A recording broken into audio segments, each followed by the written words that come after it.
بسم اللہ الرحمن الرحیم۔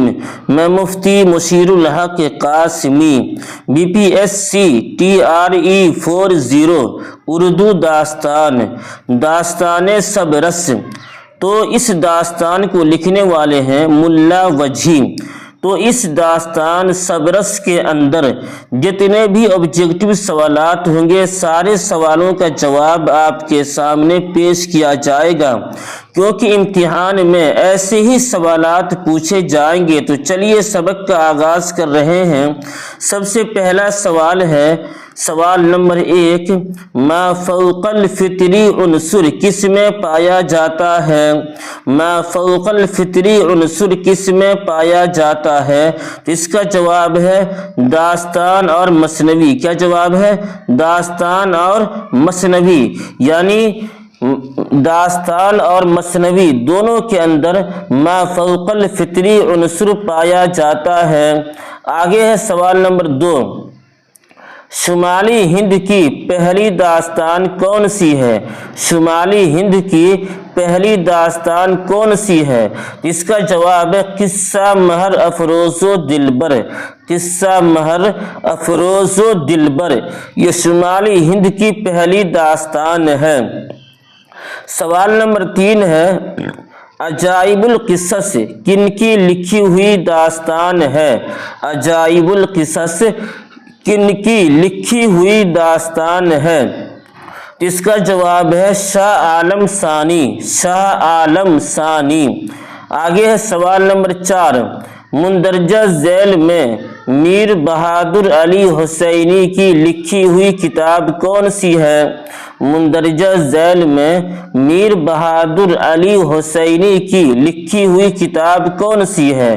اس کا جواب ہے نثر بے نظیر، اخلاق ہندی، رسالہ گلکرسٹ، یعنی یہ تینوں کتاب نثر بے نظیر بھی میر بہادر علی حسینی کی کتاب ہے، اخلاق ہندی بھی میر بہادر علی حسینی کی کتاب ہے، رسالہ گلکرسٹ بھی میر بہادر علی حسینی کی کتاب ہے۔ آگے چلیے، سوال نمبر 5 ہے، داستان امیر حمزہ کس کی لکھی ہوئی کتاب ہے؟ داستان امیر حمزہ کس کی لکھی ہوئی کتاب ہے؟ اس کا جواب ہے خلیل علی خان عشق۔ خلیل علی خان عشق، یعنی داستان امیر حمزہ خلیل علی خان عشق کی کتاب ہے۔ سوال نمبر 6 ہے، میر عطا حسین خان نے نو طرز مرصع کب لکھی تھی؟ میر عطا حسین خان نے نو طرز مرصع کب لکھی تھی؟ تو اس کا جواب ہے 1775 عیسوی۔ 1775 عیسوی یہ جو کتاب ہے نو طرز مرصع، یہ قصہ چہار درویش کا ترجمہ ہے، اور اس کا ایک اردو ترجمہ ہے باغ و بہار کے نام سے، جس کو میر امن دہلوی نے لکھا تھا۔ آگے چلیے، سوال نمبر 7 ہے، میر عطا حسین خان تحسین نو طرز مرصع کس کو پیش کرنا چاہتے تھے؟ میر عطا حسین خان تحسین نو طرز مرصع کس کو پیش کرنا چاہتے تھے؟ جس کا جواب شجاع الدولہ۔ شجاع الدولہ، یہ شجاع الدولہ جو ہے فیض آباد کے نواب تھے، اور ایک اور ہے آصف الدولہ۔ تو آصف الدولہ لکھنؤ کے نواب تھے، اور شجاع الدولہ فیض آباد کے نواب تھے۔ تو میر عطا حسین خان تحسین نے جو قصہ چہار درویش کا ترجمہ کیا نو طرز مرصع کے نام سے، وہ شجاع الدولہ کو پیش کرنا چاہتے تھے۔ آگے سوال نمبر 8 ہے، داستان صبرس کو پہلی مرتبہ کس نے مرتب کیا؟ داستان صبرس کو پہلی مرتبہ کس نے مرتب کیا؟ تو سب سے پہلی مرتبہ مرتب کیا ہے مولوی عبدالحق نے۔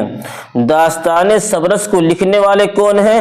ملا وجھی، جس کا اصل نام ہے ملا اسد اللہ، لیکن صبرس جو کتاب ہے داستان کی، اس کو ملا وجھی نے ضرور لکھا، لیکن اس کو سب سے پہلی مرتبہ ترتیب دیا مولوی عبدالحق نے۔ مولوی عبدالحق نے۔ آگے ہے سوال نمبر 9، داستان بوستان خیال کس کی لکھی ہوئی داستان ہے؟ داستان بوستان خیال کس کی لکھی ہوئی داستان ہے؟ اس کا جواب ہے میر محمد تقی خیال، میر محمد تقی خیال۔ یہاں پر ایک بات اور آپ سن لیجئے، بوستان خیال کے نام سے افسانہ بھی ہے اور بوستان خیال کے نام سے مثنوی بھی ہے۔ تو اگر آپ سے یہ پوچھا جائے بوستان خیال کس کی مثنوی ہے تو وہ سراج اورنگ آبادی، اور افسانہ کس کا ہے بوستان خیال کے نام سے تو وہ ہے منشی پریم چند کا، اور داستان کس کا ہے بوستان خیال کے نام سے تو وہ ہے میر محمد تقی خیال کا۔ تو اس کو آپ یاد رکھیے۔ اب یہاں پر دیکھیے میرا موبائل نمبر لکھا ہوا ہے 7310880977۔ یہ نمبر میں نے اس لیے لکھا ہے کہ اگر آپ اس ویڈیو کو اپنے واٹس ایپ اور فیس بک کے 5 گروپ پہ شیئر کر رہے ہیں، شیئر کرتے ہیں، تو آپ کو اس ویڈیو کا جو PDF ہوگا بالکل فری میں مل جائے گا، سمجھ گئے؟ اگر آپ میری اس ویڈیو کو 5 واٹس ایپ اور فیس بک کے گروپ پہ شیئر کرتے ہیں تو اس ویڈیو کا جو PDF ہوگا بالکل فری میں آپ کو مل جائے گا۔ اس لیے اللہ کے واسطے ثواب کی نیت سے آپ اس ویڈیو کو ہر جگہ کم سے کم 5 گروپ پہ شیئر کیجئے اور بالکل مفت میں، بالکل فری میں اس ویڈیو کا PDF حاصل کیجئے۔ اس نمبر پہ میسیج کیجئے، واٹس ایپ کیجئے، آپ کو بالکل فری میں اس کا PDF مل جائے گا۔ تو آگے چلیے، سوال نمبر 10، سبرس کس کی تصنیف ہے؟ سبرس کس کی تصنیف ہے؟ اس کا جواب میں پہلے دے چکا ہوں، ملا وجھی، ملا وجھی جس کا اصل نام ہے ملا اسد اللہ۔ تو ملا وجھی نے سبرس جو داستان کی کتاب ہے، جو دکن کی سب سے پہلی نثری اور تمثیلی داستان ہے، اس کو سب سے پہلے اس کو لکھنے والے ہیں ملا وجھی۔ سوال نمبر 11 ہے، سبرس کس زبان میں لکھی گئی ہے؟ سبرس کس زبان میں لکھی گئی ہے؟ تو اس کا جواب ہے دکنی۔ کیا جواب ہے؟ دکنی، یعنی سبرس جو داستان ہے اس کو دکن کی زبان میں لکھا گیا ہے، اس لیے اس کا جواب ہے دکنی۔ سوال نمبر 12 ہے، دکن کی پہلی نثری تصنیف کون سی ہے؟ دکن کی پہلی نثری تصنیف کون سی ہے؟ میں پہلے کہہ چکا ہوں کہ دکن کی سب سے پہلی نثری اور تمثیلی داستان جو ہے وہ سبرس ہے۔ کون ہے؟ سبرس ہے، اور سبرس کو کس نے لکھا ہے؟ ملا وجھی نے۔ سوال نمبر 13 ہے، سبرس میں اکل بادشاہ کو کس ملک کا حکمران بتایا گیا ہے؟ سبرس میں اکل بادشاہ کو کس ملک کا حکمران بتایا گیا ہے؟ اس کا جواب سیستان۔ سیستان، یعنی سبرس کے اندر بہت سارے کردار ہیں، لیکن اس میں ایک کردار ہے اکل۔ تو اکل جو بادشاہ ہے وہ ملک سیستان کا رہنے والا ہے، سیستان۔ سوال نمبر 14 ہے، داستان سبرس کس کی فرمائش پر لکھی گئی تھی؟ داستان سبرس کس کی فرمائش پر لکھی گئی تھی؟ اس کا جواب ہے عبداللہ قطب شاہ، عبداللہ قطب شاہ، اور یہ عبداللہ قطب شاہ قلی قطب شاہ کے نواسہ ہیں۔ عبداللہ قطب شاہ قلی قطب شاہ کے نواسہ ہیں۔ آگے پھر نمبر دیا گیا ہے کہ اگر آپ اس نمبر پہ، اگر آپ اس ویڈیو کو 5 گروپ پہ شیئر کرتے ہیں تو آپ کو اس ویڈیو کا PDF بالکل فری میں مل جائے گا۔ اس نمبر پہ میسیج کیجئے گا، آپ کو بالکل فری میں اس ویڈیو کا PDF مل جائے گا۔ اس لیے اللہ کے واسطے آپ اس ویڈیو کو 5 گروپ پہ شیئر کیجئے۔ سوال نمبر 15 ہے، داستان سبرس کب لکھی گئی تھی؟ داستان سبرس کب لکھی گئی تھی؟ تو اس کا جواب ہے 1635 عیسوی، 1635 عیسوی، یعنی داستان سبرس جو کتاب ہے وہ 1635 عیسوی میں لکھی گئی۔ کس نے لکھا؟ ملا وجھی نے لکھا۔ کس کی فرمائش پر؟ عبداللہ قطب شاہ کے فرمائش پر لکھا تھا۔ سوال نمبر 16 ہے، اردو کی پہلی منظوم داستان کون سی ہے؟ اردو کی پہلی منظوم داستان کون سی ہے؟ تو اس کا جواب ہے قدم راؤ پدم راؤ۔ یہاں پر ایک بات کو سنیے، قدم راؤ پدم راؤ مثنوی کے نام سے مشہور ہے، لیکن چونکہ یہاں پر منظوم داستان کہا گیا ہے تو اس کا جواب یہی ہوگا، قدم راؤ پدم راؤ۔ آگے سوال نمبر 17، ما فوق الفطرت عناصر ان اصناف میں سے کس میں ہوتے ہیں؟ ما فوق الفطرت عناصر ان اصناف میں سے کس میں ہوتے ہیں؟ اس کا جواب وہی ہے، داستان اور مثنوی، یعنی داستان اور مثنوی کے اندر داستان اور مثنوی ما فوق الفطرت عناصر اس میں پائے جاتے ہیں۔ سوال نمبر 18 ہے، داستان کی اہم خصوصیات میں سے ایک ہے قصہ در قصہ۔ داستان کی اہم خصوصیات میں سے ایک ہے، کیا ہے؟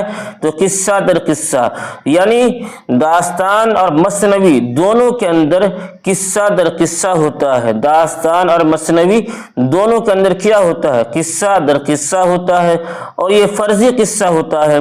تو داستان اور مثنوی دونوں کی اہم خصوصیات میں سے قصہ در قصہ ہونا ہے۔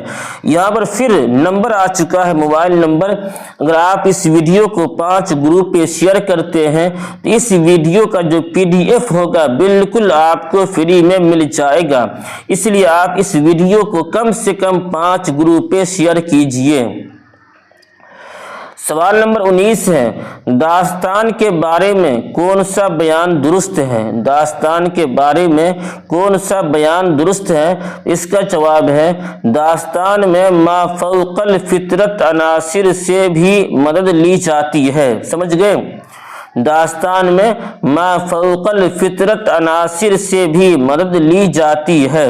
سوال نمبر 20 ہے، مندرجہ ذیل میں کون سی صنف زبانی بیانیہ کے لیے مشہور ہیں؟ مندرجہ ذیل میں کون سی صنف زبانی بیانیہ کے لیے مشہور ہیں؟ تو جواب کیا، داستان۔ داستان جو ہے وہ زبانی بیانیہ کے لیے مشہور ہیں۔ پھر آگے ضروری اعلان، اس ویڈیو کو اپنے واٹس ایپ کے 5 گروپ میں شیئر کیجئے اور اس ویڈیو کا PDF بالکل فری میں حاصل کیجئے، بالکل فری میں حاصل کیجئے۔ موبائل نمبر کیا ہے؟ 73 10 88 09 77۔ اگر آپ اس ویڈیو کو 5 گروپ پہ شیئر کرتے ہیں تو آپ اس نمبر پہ میسیج کیجئے، انشاءاللہ بالکل فری میں آپ کو اس ویڈیو کا PDF مل جائے گا۔ اور مفتی مشیر الحق قاسمی یہ میرا نام ہے۔ امید ہے کہ آپ اس ویڈیو میں جو بھی سبق پڑھائے گئے ہیں آپ سب کو یاد کر لیجئے گا، کیونکہ بہت اہم ہے۔ بالکل اسی انداز میں آپ سے سوال پوچھے جائیں گے، تو آپ امید ہے کہ آپ میری باتوں پہ عمل کریں گے۔ میں مفتی مشیر الحق قاسمی پھر ملتے ہیں اگلی ویڈیو میں، تب تک کے لیے اللہ حافظ۔